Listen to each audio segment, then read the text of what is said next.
చాలా దురదృష్టకరం. మా తోటి న్యాయవాదులైన దురుసుగా ప్రవర్తించి వారిని మ్యాన్ హ్యాండిలింగ్ చేశారు జనగాం పోలీసులు. సిఐ గారు, ఎస్ఐ గారు, తర్వాత అక్కడున్న ఇద్దరు ఎస్ఐల గారు, సిఐ గారు, తర్వాత కోర్టు కానిస్టేబుల్స్ మహిళా న్యాయవాదాన్ని చూడకుండా అమృతరావు పైన మరియు కవిత మేడం పైన చాలా దురుసుగా ప్రవర్తించి వారు కొట్టడం జరిగింది. స్టేషన్లో తీసుకుపోయి చాలా చిత్రహింసలకు గురి చేయడం జరిగింది.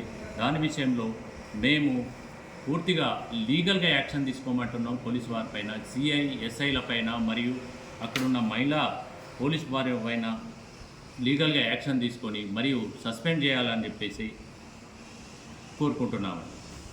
ఈ విషయంలో అంటే అడ్వకేట్లు పోలీసులు వాళ్ళ తీరు ఏ విధంగా ఉందనేది పూర్తిగా ప్రజలకు అర్థమవుతుంది ఆ వీడియో చూస్తే. కాబట్టి వారందరినీ కూడా సస్పెండ్ చేసి ఇంతవరకు మా పోరాటం ఉంటుందండి. ఈ రోజు నుంచి ఇంకా 2 రోజుల వరకు, అంటే మాకు న్యాయమైనంత వరకు కూడా మేము స్టేట్ లెవెల్లో 2 రోజులు బంద్ పిలిపించారు. విధులు బహిష్కరించడం, కోర్టు విధులు బహిష్కరించడం 2 రోజులుగా తీర్మానించడం. వారు సరైన లీగల్ యాక్షన్ తీసుకోకపోతే నిర్వహణంగా మేము విధులు బహిష్కరించడానికి కూడా వెనకాడమని చెప్తున్నామండి.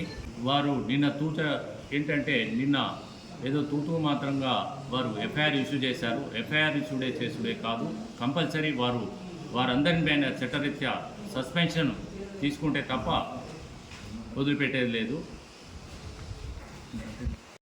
ఈ విషయంలో హైకోర్టు అన్ని తెలంగాణ బార్ అసోసియేషన్ అధ్యక్షులందరూ కూడా స్పందించి క్లియర్గా విచారణ జరిపి వారిపైన చట్టరీత్యా చర్య తీసుకోమన్నారు.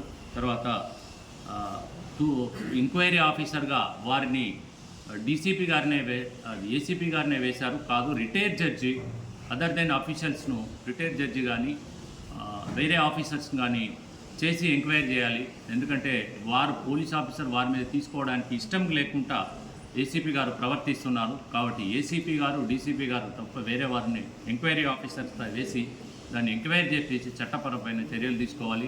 ఇంకొకటి, ఇదే విషయాన్ని, ఈ సందర్భాన్ని చూసుకొని అడ్వకేట్ ప్రొటెక్షన్ యాక్ట్ ఎంతైనా చాలా అవసరం ఉందని entire Telangana bar associations and high court presidents వాళ్ళు కూడా అభిప్రాయపడ్డారు. కాబట్టి త్వరలోనే అడ్వకేట్